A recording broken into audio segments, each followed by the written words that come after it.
वृंदावन में एक महापुरुष विराजते थे। उनकी गौशाला में गैया की सेवा करता था एक व्यक्ति। इतना सीधा था, इतना सरल था, इतना सहज था, उसको सब भोंदू बोलते थे। क्या बोलते? भोंदू। उसका नाम कुछ और था पर उसको सब बोलते भोंदू ही थे। ज्ञानी भगवत प्राप्ति में पीछे रह जाएंगे, योगी भगवत प्राप्ति में पीछे रह जाएंगे, समाधिस्थ रहने वाले भगवत प्राप्ति में पीछे रह जाएंगे, तो फिर भगवत प्राप्ति में सबसे आगे कौन चलेगा? भोंदू। जो बहुत सीधा है, बहुत सरल है, बहुत सहज है, भोंदू। कथा में बैठता था, रोज अपने गुरुजी का प्रवचन सुनता, रोज कथा सुनता था अपने गुरुदेव से, और कथा में गुरुजी जो बोलते थे उसको उसके मन में ही आता ही नहीं था कि ये कोई ग्रंथ की बात है, कोई पुराण की बात है। उसको लगता था ये गुरुजी अपना अनुभव से बोल रहे हैं, ये रोज ऐसा देखते होंगे तभी बोल रहे हैं।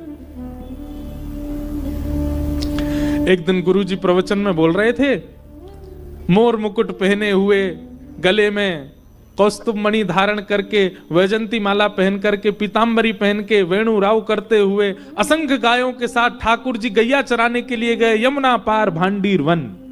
भांडीर वन नाम सुनते उसके कान खड़े हो गए। बोले यहीं तो मैं भी जाता हूं गैया चराने, मैं भी तो गौशाला की गैया लेके भांडीर वन जाता हूं। और गुरु जी कह रहे हैं ठाकुर जी गैया चराने भांडीर वन जाते हैं, मुझे तो मिले नहीं कभी वहां पे।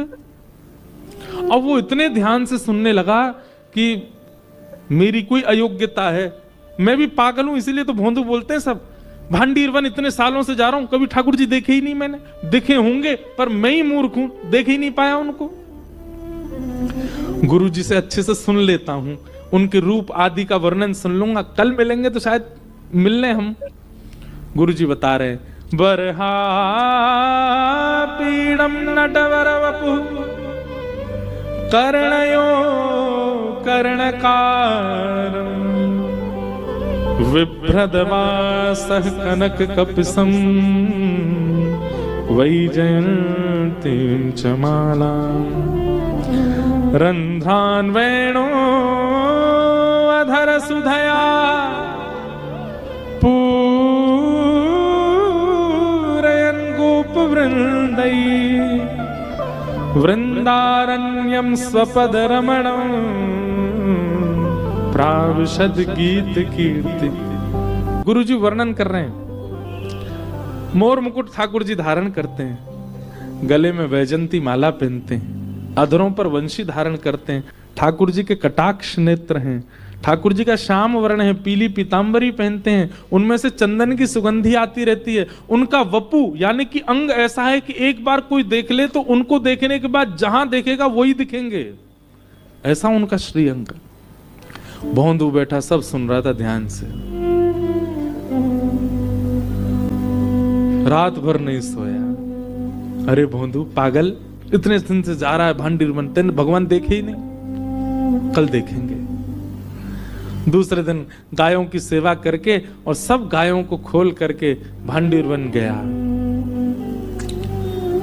और दिन तो जाके वृक्ष के नीचे लेट जाता था, लेकिन आज लेटा नहीं, गैया चर रही हैं और भांडीर वन के प्रत्येक कुंज में, प्रत्येक कलियों में, प्रत्येक सघन भाव में जाकर के ढूंढ रहा है ठाकुर जी कहां है। नासिका से सूंघने का प्रयास करता है कि चंदन की सुगंधी आ जाए। गुरुजी बता रहे थे उनके अंग से आती है। अपने नेत्रों से गौर से पृथ्वी को देख रहा है कि कहीं चरण चिन्ह मिल जाए। मैंने सुना है ठाकुर गुरुजी बताते हैं उनके चरणों में विविध विविध चिन्ह हैं। कान केंद्र में लगाकर के वेणु रव सुनने का प्रयास करता है। एक प्रकार से पंच इंद्रियों को लगा दिया कृष्ण ढूंढने में। यही तो गोपी करती है, नेत्र खोजें, कान सुने, सब जगह ढूंढा। शाम हो गई, वापस जाने का समय आ गया, उदास हो गया भोंदू, ठाकुर जी मिले नहीं।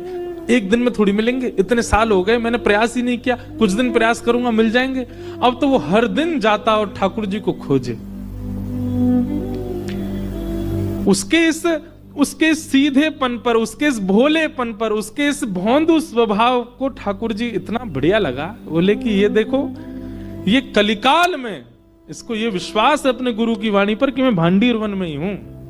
ढूंढ रहा है और ढूंढते ढूंढते तभी क्या देखता है, असंख्य गायों का समूह सामने से आ रहा है और वे गाय जैसे ही थोड़ी थोड़ी विलग हुई, नील वर्ण के, श्याम वर्ण के श्री ठाकुर जी और पीत वर्ण की पोशाक पहन रखी है, कारी कमरी डाल रखी है, गले में वैजंती माला है, बांकी अदा से चल रहे हैं, घुंघराले केश हैं, कटाक्ष नेत्र हैं, धीमे धीमे अधरों पर वंशी धारण कर लेते हैं, कभी गैया के गले में गलवैया डाल लेते हैं, पद्मराग के कंगन ऐसे चमक रहे हैं ठाकुर जी के, मुस्काते हैं तो महाराज देख करके मूर्छा सी होने लग जाए। ठाकुर जी चल करके भोंदू की ओर आ रहे हैं। भोंदू ने कहा ये कैसे पता करूं कि ये ठाकुर जी हैं? बोले गुरु जी बोले थे कि उनको देखने के बाद जहां देखोगे वही दिखेंगे। तो उनको देखने के बाद उल्टा हो गया, पीछे देखने लगा तो वहां भी वही दिखने लगे, वृक्षों में देखा तो वहीं भी वही दिखने लगे, यमुना जी में देखा तो वहां समझ गया, बोले यही श्री कृष्ण हैं। चरणों में गिर गया। ठाकुर जी गए, अरे लाला कहा नाम है तेरो? भोंदू बोलो मेरो नाम भोंदू है। अब भोंदू नाम सुनते ही ठाकुर जी को तो ऐसी हंसी आई, ऐसी हंसी आई, ठाकुर जी बैठ गए वहीं पे और पेट पे हाथ धर के हंसे और फिर अरे फिरते बताइयो कहा नाम है तेरो? बोले भोंदू। और भोंदू सुन के ठाकुर जी फिर हंसे और महाराज हंसते हंसते ठाकुर जी ने उसको हृदय से लगा लिया। अब ठाकुर जी ने तो सहज ही हृदय से लगाया, स्पर्श पाते ही भोंदू के रोम रोम रोम रोम आनंदित हो गए, नेत्रों से अविरल अश्रुधार गिरने लगे। ठाकुर जी के अंग की श्रीकांति की सुगंधी लेकर के भोंदू विचलित सा हो गया। थोड़ी देर के लिए उसको पता नहीं चले मैं क्या, कहां हूं, कौन हूं, क्या हूं, सुध-बुध सब खो गया। ठाकुर जी उसकी ठोड़ी पकड़े, उसके गाल पकड़े, उसके सिर पे हाथ फेरे, बोले भैया तेरा नाम में बहुत जोर का लगो, एक काम कर तू मेरा मित्र बन जा। भोंदू बोले मैं योग्य हूं, मैं अधिकारी हूं इतना? अरे अधिकारी तेरे चाहे इतना होगा, मैं जाकू चाहूंगा वो मेरा अधिकारी बन जाएगा, तू मेरा अधिकारी है, चल तू मेरा मित्र है आज ते। बहुत खुश हो गया भोंदू, ठाकुर जी के बगल में अपनी स्वापी बिछा दी, बोले बैठ जाओ यहाँ पे। ठाकुर जी बैठ गए। ठाकुर जी बोले अरे कछु भोजन पानी की व्यवस्था है तो पे कि ना है? भोंदू बोलो हाँ 2 टिक्कर लाया हूं गुड़ के संग खावे। ठाकुर जी जल्दी खोल। टिक्कर खोले, एक ठाकुर जी को दे दियो, एक ही दिया ठाकुर जी को, एक अपने पास रखा है। ठाकुर जी उसकी सहजता पे मोहित हो रहे, बोले कोई लाग लपेट नहीं है इसमें, खुद भी तो भूखा है बेचारा। ठाकुर जी को दे, जय जय या पालो जे मेरो मैं पालो। ठाकुर जी बोले खेलूं यहाँ के संग, जल्दी जल्दी रोटी पा गए, मुंह को तो भूख लग रही है और दे। भोंदू बोलो लो आधी ले लो, या मैं ते आधी में पाल लूंगा। ठाकुर जी बोले अभी भी पूरी नहीं दे रहा है। ठाकुर जी झट पा लियो और भोंदू ने मुख से लगाया, ठाकुर जी ने हाथ ही छीन लो, ला दे मुख भूख लग रही है। जय जय जी तो गलत बात है, आप अपनी मैया ते कह करो ना भोजन दे के भेजे करे। जब वन में आओ, गैया चरावे आओ तो मैया को ध्यान रखना चाहिए, हमें भूखो रहेगो। उसकी इस बातों पर ठाकुर जी बोले ये कितना सरल है, कितना सहज है, इसको कोई नहीं, कुछ नहीं पता है कि ठाकुर जी के प्रति क्या भाव होता है। कल ते मुझको दुगनो लानो पड़ेगा, क्योंकि आप तो मेरा भी पा जाओगे। गुरु जी वैसे एक दिन कथा में कह तो रहे, कहा ठाकुर जी बोले क्या कह रहे गुरु जी? और गुरु जी कह तो रहे कि आप बहुत पेटू तो हो, 8 बार भोजन लगाता है, मंदिर में 8 बार भोग लगता है आपका। ठाकुर जी इतने प्रसन्न हो गए भोंदू पर। ठाकुर जी कह रहे भोंदू कल कब आवेगो तू? मैं तो जैसे जैसे सूर्य ऊपर आ जाए बिल्कुल वही समय आ जाऊं। प्राचीन काल में घड़ी तो होती नहीं, तो सूर्य की छांव से लोग समय बताते थे, सूर्य ऊपर हो वही समय आऊं जैसे मैं। ठाकुर जी बोले ठीक है। भोंदू चलोगे हो। दूसरे दिन पूरी रसोई की सामग्री इकट्ठी करने लगा, बोले भूखो छोड़ दें, कल भी भूखे ही रह गए, या को मतलब उनकी खुराक ज्यादा, मैं तो अपनी 2 रोटी को कोटा ले चलूं, उनके पास दुगनो ले जाऊंगा। किसी ने कहा भोंदू इतने वर्षन थे तो तू सहज ही जातो, अब इतने सामग्री क्यों लेके जा रहा है? भोंदू के मुख से निकला, ठाकुर जी आमे वहां पे, उन्हें भूख लगे, यशोदा मैया के जो धर के ही ना भेजे, कल मेरी रोटी खा गए, मौतें छीन के खा गए मेरे थे, भूखो ही रह गो, मैं यहाँ मैं ले जा रहा हूं। भोंदू बोला ठाकुर जी आते हैं ना। ये बात जैसे ही गुरुदेव को पता चली, ये बात इतनी बड़ी क्यों हो गई? क्योंकि भोंदू से झूठ बोलना नहीं आता है। गुरुदेव गए भोंदू के पास, भोंदू कौन आते हैं? गुरुदेव आप जिनकी कथा सुनाते हैं ना वही आते हैं, ऐसा मुकुट पहन के आते हैं गुरुजी, वही जयंतीम चमाला। और गुरुजी मैं कहा बताऊं, उनने जादना मुकु अपने अंग से लगायो। वादना तो गुरुजी जन पता नहीं ऐसा लगी कि धरती है ही नहीं, मैं आकाश में उड़ रहा हूं। उनके तन की सुगंधी गुरुजी ऐसी, उनको स्पर्श ऐसा, ये जो जो लक्षण भोंदू बता रहा था, सामने बैठे गुरुदेव के नेत्र बंद हो गए। बोले कि इसको भगवत दर्शन हो चुका है। गुरुजी बोले तूने कितने दिन से मिल रहा है ठाकुर जी से? बोले 4 दिन हो गए। तूने पहले क्यों नहीं बताया? भोंदू बोलो मुझे लगी आप सब तो इतने वर्षन से मिल ही रहे हो उनते, मैं ही अभी पहली बार मिला हूं। गुरुजी आप इतनी अच्छी कथा सुनाते हैं, आपने देखे होंगे तभी तो सुनाते हैं। ये सब विद्यार्थी जो यहाँ इतने विद्वान हैं, इन सबके गले में आप हाथ रखते हो, इनके सिर पे आप हाथ रखते हो, ये सब इतने श्रेष्ठ हैं क्योंकि सबने दर्शन किए होंगे, मैं ही एक अभागो मो इतने दिनों बाद भय। गुरुदेव समझ गए, बोले इसका भोलापन है, इसकी जो सहजता है, सरलता है, यही ठाकुर जी को भा गई है।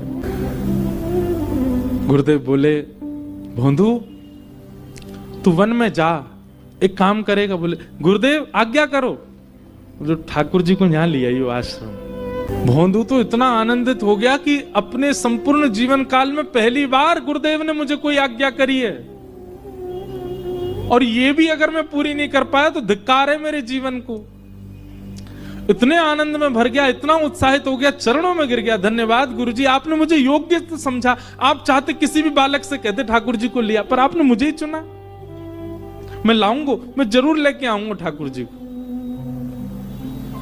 निकल पड़ा। आज भोंदू का उद्देश्य कुछ और नहीं है, ठाकुर जी को ले जाना है।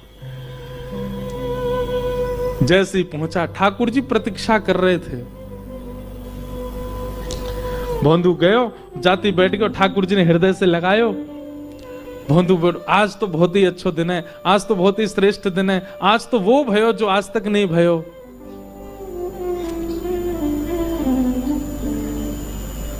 ठाकुर जी बोले सब बात बाद में करेंगे, पहले रोटी खोल। रोटी खोल दई। आज तो इतनी सारी लेके आयो। ठाकुर जी के सामने 4-5 रोटी धरने, बोले भल लो, खूब प्रेम से पालो, और नेकात बचे हो जाए ना, आपके जो सखा वखा उनको खवाई दियो हैं, ले। और ये 2 मेरी हैं, इन्हें मेरे पास ही रहन दियो। ठाकुर जी प्रेम से पान लगे। भोंदू धीरे से बोलो जय जय, आज एक काम करेंगे? बोले कहा? हमारे गुरु जी को पता लग गई कि आप मुझको मिले हो, उनने मुझको आज्ञा दी है कि आप मेरे संग आश्रम चलो। आप चलेंगे ना? ठाकुर जी रोटी पाते पाते बोले देख भोंदू, तू हमारा मित्र है, हम तेरे मित्र हैं। जब बीच में गुरु जी मत लेके आवे, मना कर दे उनते, मैं मान आ जाऊंगा, बस तोए मिलूंगा, तोए देखूंगा, तेरे संग हमारो नातो और कोई ते हमारो नातो नहीं।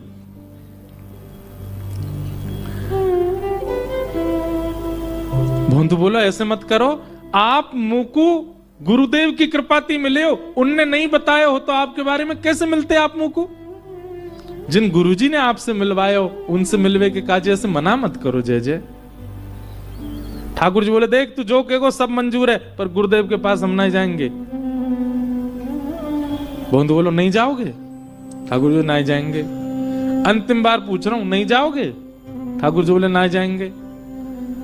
तो सामने जो 2-3 रोटी बची, भोंदू ने वो उठा ली। जो गुरु जी के यहाँ की न मत खाओ, हमारे गुरु जी तो इतना ही बैर है आपको, इनको मत खाओ। ठाकुर जी बोले तो जे कौन सी बात है भैया, उन्हें खान दे ना। ना जो गुरु जी घर की है ना कब खाओगे? और सबरी धर के महाराज पोटली बांधने लगो। ठाकुर जी के हाथ में आधी रोटी बची थी, तो ठाकुर जी को हाथ पकड़े बोले ये दे दो, ये गुरु जी को ही है। ठाकुर जी बोले ऐसे कौन करे? बोले अब रोटी तब मिलेगी, यो बताओ गुरु जी के पास चलोगे कि नहीं? ठाकुर जी बोले तू चाहे जितनी जिद कर ले, गुरु जी के पास तो नहीं जाऊंगा। भोंदू बोलो जीवन में पहली बार गुरुदेव ने मुझे आज्ञा दी और आप मना कर रहे हो। ठीक है जय, आज से एक बात और सुनो, जो मित्रता 4 दिन पहले आपने बनाई मैं वह तोड़ रहा हूं आज। आपसे मेरा कोई संबंध नहीं। और सुनो, ये अपनी गैया ने लेके वहां पल्लंगू जाए करो, वहीं चराए करो। अगर ये यहाँ बाड़े में आ गई, इन्हें लेके आश्रम चलो जाऊंगा, तुम नहीं जाओगे तो गैया ने ले जाऊंगा। कल तो यहाँ मत आइयो, मेरो तुम्हारो कोई ना तो नहीं। और अपने सब पोटली वगैरह उठा के गैया ने इकट्ठी करके क्रोध में भर के भोंदू जान लगो। भोंदू जैसे जैसे ठाकुर जी से दूर जा रहा है, ठाकुर जी को मानो जैसे कोई त्रिलोकी ले जा रहा हो। ए भोंदू, अरे नेक बात तो सुन जा। तो भोंदू रुक जाता है, बोले एक ही बात सुनूंगो कि आप गुरु घर चलोगे, या के अलावा कोई और बात करनी हो तो मैं मत रोकियो। और भोंदू बढ़ता जा रहा है। ज्यों ज्यों भोंदू दूर जा रहा है, ठाकुर जी के नेत्रों से आंसू गिरते जा रहे हैं। भोंदू की याद आ रही है। ठाकुर जी ने थोड़ी देर विचार किया और दौड़ करके गए भोंदू के पास, और चलते हुए भोंदू के पीछे कमर से लद गए ठाकुर जी, और उसके कंधा पे लटक के बोले, ले चल अपने गुरु के पास, आज वही दर्शन दे के आऊं, लेकिन तू मुझे दूर नहीं जावेगो, तू सदा मेरे पास रहेगो, मेरे संग रहेगो। भोंदू तो खुश है। ठाकुर जी ऐसे पीछे अपनी कमर पर लटका लिए और दोनों पांव ऐसे भोंदू ने अपने हाथ में धर लिए और ठाकुर जी को लेके जा। ठाकुर जी ऐसे लटक करके जा रहे हैं भोंदू के कंधा पे। जैसे वृंदावन पहुंचे, आज गुरुजी प्रतीक्षा में तो थे, क्या होगा। जैसी गैया आई, गुरुजी दौड़ करके बाहर जाके देखने लगे, उन गायों के समूह के बीच में ऐसा दृश्य देखा ही नहीं है। क्या? भोंदू अपने कंधा पे लटका करके श्री ठाकुर जी को लेकर के आ रहा है। अद्भुत कांति श्री ठाकुर जी की प्रकट हो रही है। ये दृश्य देख करके गुरुदेव वहीं मूर्छित हो गए। दौड़ करके भोंदू ने जल का छिड़काव किया और गुरुदेव जैसे ही होश में आए, भोंदू तो गुरुदेव को गोद में लेके खड़ा था और सामने त्रिभंग ललित श्याम सुंदर खड़े। और ठाकुर जी बोले, देखिए अब आपको तो बहुत जीवों का कल्याण करना है, आप गुरु हैं, पर भोंदू को हम ले जा रहे हैं, अभी हमारे संग रहेगा। और ऐसा कहते ही ठाकुर जी ने भोंदू को लेकर के ठाकुर जी वहां से अंतर ध्यान हो गए।